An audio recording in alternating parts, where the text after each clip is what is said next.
Jackson now joins me in studio to discuss the future of the real estate industry. Once again, good to have you, sir. Could we talk briefly about how the industry has been resilient during the period of COVID-19? What has it been like for you? Well, it has not really been that resilient. I think both us and a lot of other developers have had experience of buyers, sales actually slowing down considerably, and also many buyers actually pulling out. And it's understandable.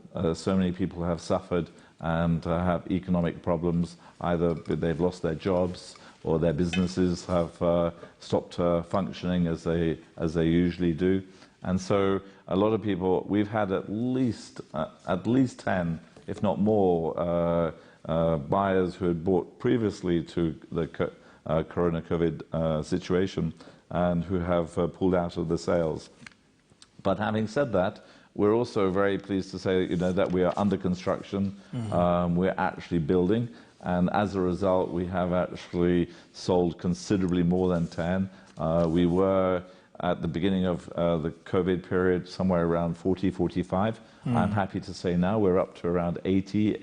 And just this last weekend, we had a very good expo at Village Market, and we had nearly 300 interested parties who signed their names and gave us, who were very interested in the product. So we're selling very well at the moment. We're selling between 5 and 8 every month, which is really good progress, and we're very pleased.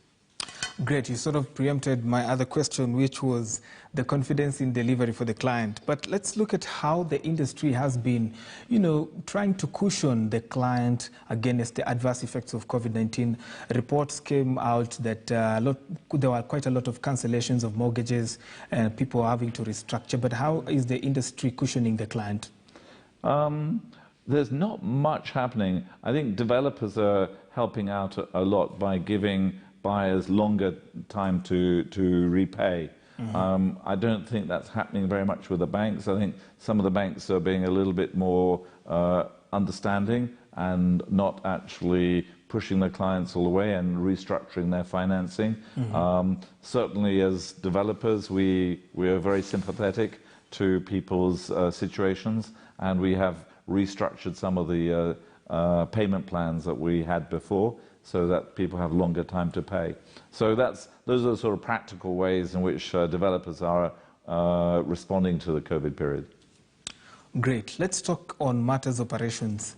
There have been instances where some real estate practitioners are not, delivering within the timelines that they, stipulated to the client, particularly for the off-plan, operations for the real estate sector.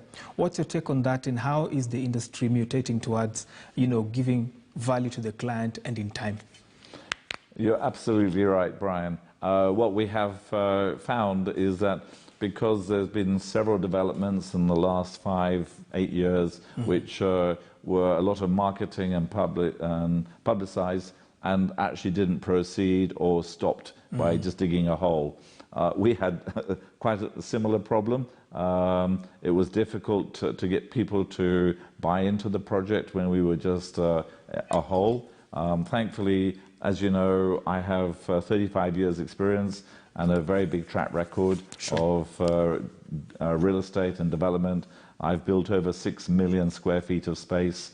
And so we have a very strong track record. And so a lot of people, particularly the diaspora, put a lot of trust into me, and they actually were buying the units even before we started the construction. But as you know, just over 6 months ago, we actually started construction. We've actually, the basement is done, and we're now up onto the 6th floor. And what is going to be amazing, and it's going to be quite interesting for people in Nairobi, is once we get up to the 9th floor, which is where the tower starts, we'll actually be building 1 floor every week. Wow, that sounds amazing. So let me just run it with you. Even before COVID, there was the talk about having affordable housing units in Kenya. But 88 condominium, as we know it, is a luxury apartment unit. Talk to us about that. How is the market warming up towards that? Are you finding a bit of hardship in selling, or people are still warming up to the idea of luxury apartments? I think what we have found is that there's been a lot of luxury apartments built in the last 5 to 10 years, and good quality middle level and high level.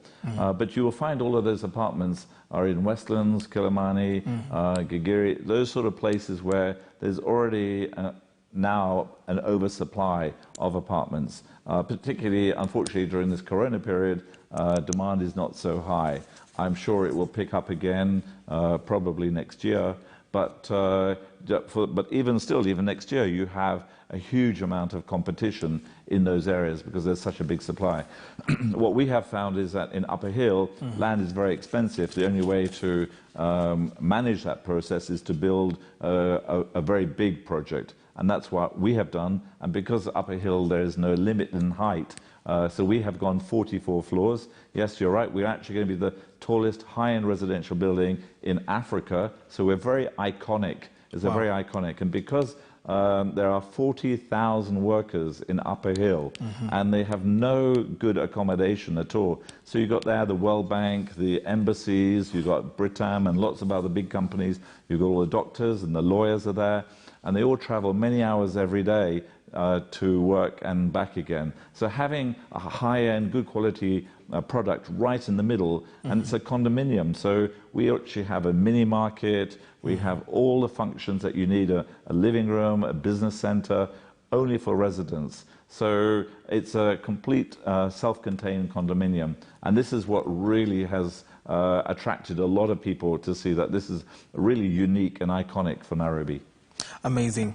Let's talk about the recently launched land management system by the government. It's a digital platform that allows, almost everyone to have a look and see exactly who owns what piece of land or who owns what property.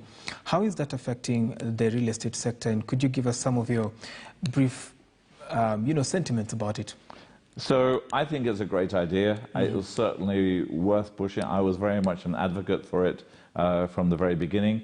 I believe that any IT thing, IT operation always takes time. And if you can imagine, within the Lands Office, they've got piles and piles and piles of files.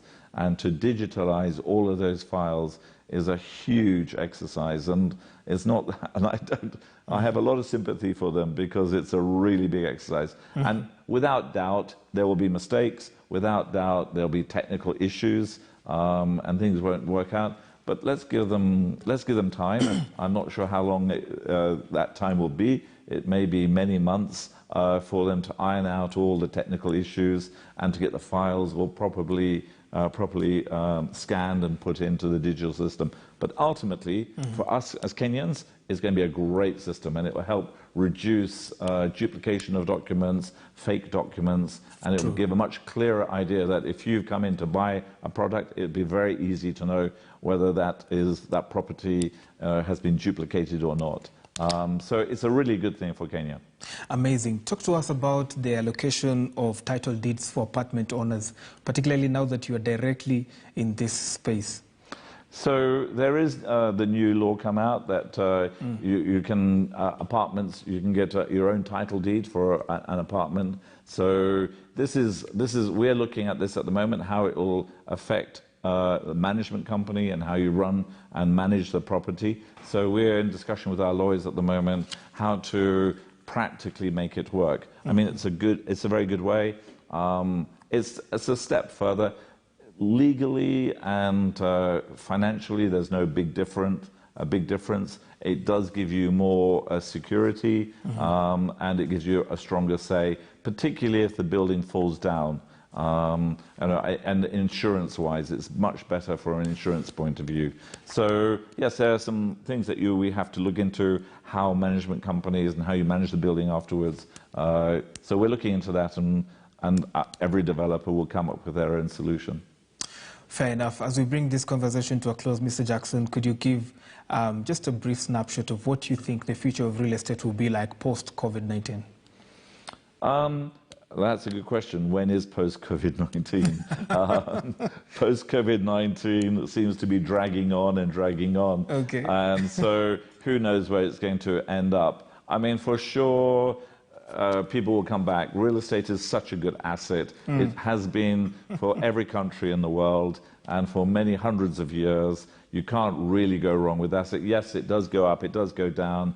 It never crashes out completely. You never lose everything, which you can do in other assets. So it is a good long-term asset, and therefore people are still buying them. And we are offering discounts at the moment for one-beds and studio apartments. Oh. And so we're giving, in fact, actually this month we're giving a 15% discount on all studios and one-beds. So we are doing a special program at the moment. But this is a really good asset, and it gives you a really long-term security and good returns. So are we possibly going to see Lordship Africa developing more affordable units?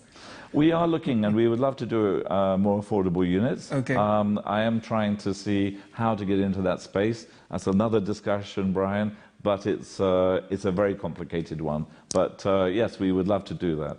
Definitely, we'll want to have those difficult discussions right here on Business Today, because this is where you get the best in the world of business. We have been speaking to Mr. Jonathan Jackson, who is the chair of Lordship Africa, a real estate firm that is constructing the biggest residential